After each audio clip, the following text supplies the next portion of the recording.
Hello everyone, welcome back to KBK Kitchen. Today I'll show you how to make vegetable upma or uppittu. So let's get started.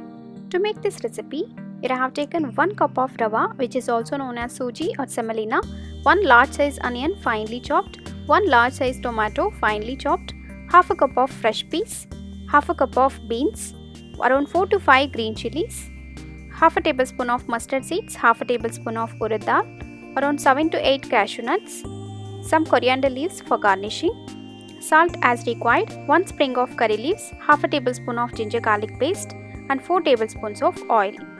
Let's see the preparation method. Heat a pan and add in 1 tablespoon of oil. Once the oil is heated up, add in the rava and fry it for about 5 to 6 minutes on low flame until the rava becomes very light. Now this is done, let's transfer it into a bowl and keep it aside. To the same pan, add in 3 tablespoons of oil. Once the oil is heated up, add in mustard seeds and urad dal. Once they start to crackle, add in green chilies and onions and fry till the onions turns golden brown. Next add ginger garlic paste and fry for a minute till the raw smell goes away. Now add curry leaves, give it a stir. Next add all the vegetables, that is tomatoes, fresh peas and beans. Mix everything well.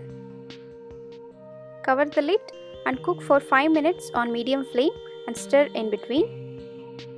After 5 minutes, just give it a mix once again and add 2 cups of water. Here I am using the same cup in which I have added the rava. For 1 cup of rava, I am adding 2 cups of water.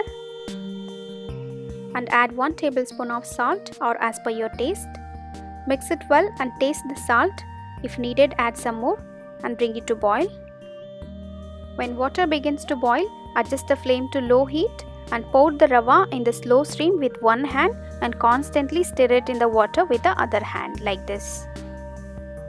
Make sure that no lumps are formed and be careful at this moment as it begins to splash, and immediately cover the lid and allow it to cook for 2 minutes on low flame. After 2 minutes, open the lid, add some cashew nuts, mix everything well and turn off the flame. Finally, add some coriander leaves on top of it and enjoy with coconut chutney and papads. If you like this video, hit the like button below and do not forget to subscribe my channel and press the bell icon for latest updates. Thank you.